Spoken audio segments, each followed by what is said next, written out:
مگر کھل کر اس سے ضرور پوچھ لینا چاہیے۔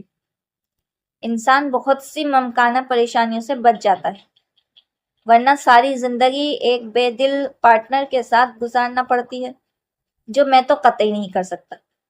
وہ ہنوز اطمینان بھرے انداز میں اپنا نقطۂ نظر بتا رہا تھا۔ اب کیا کرو گے تم؟ ادیم نے اس کا چہرہ دیکھ کر اس کے عزم کا اندازہ لگانا چاہا تھا۔ دوبارہ پروپوزل پیش نہیں کروں گا، بلکہ اس کے شرف قبولیت کو کنفرم کروں گا، اس نے وضاحت کی۔ تم نارمل زندگی بھی تو گزار سکتے ہو، ادیم قدرے چڑ کر بولا۔ نارمل یا اب نارمل؟ پاگل پن تو تم اب کر رہے ہو، تمہیں تو اب تسلی ہو جانی چاہیے، مگر تم خواہ چائے کے کپ میں ہلچل مچانے والی حرکت پر میسر ہو۔ ادیم کا اندازہ سمجھانے والا تھا۔ میں خوش فہمی بلکہ غلط فہمی میں زندگی بسر کرنے کا قائل نہیں ہوں۔ اگر اس کے دل میں میرے لیے کچھ ہوگا تو وہ مجھے قبول ہوگی، ورنہ لڑکیاں تو ہزاروں ہیں، وہ اٹل انداز میں بولا تھا۔ چند لمحوں تک ادیم بھی خاموش ہو گیا، اور باقی سب لوگ؟ بہت دیر کے بعد ادیم نے پوچھا تھا۔ جب وہ مخالفت میں فیصلہ دے گی تو ریزن بھی اسی کو پیش کرنا ہوگا۔ اپنے گھر والوں کی وہ جانے، مگر بابا جان اور ماما اتنے ہی سیریسلی لیں گے جتنا کہ میں نے لے رہا۔ چند لمحوں تک اس کی بات پر غور کرتے رہنے کے بعد ادیم نے اس بات میں سر ہلایا تھا۔ چلو یہ بھی کرو، دیکھو۔ اٹھو، چل کر کچھ نوٹس لو۔ اس کے انداز پر ادیم اٹھتے اٹھتے رک گیا۔ محتشم نے شرارت سے مسکراتے ہوئے وضاحت کی۔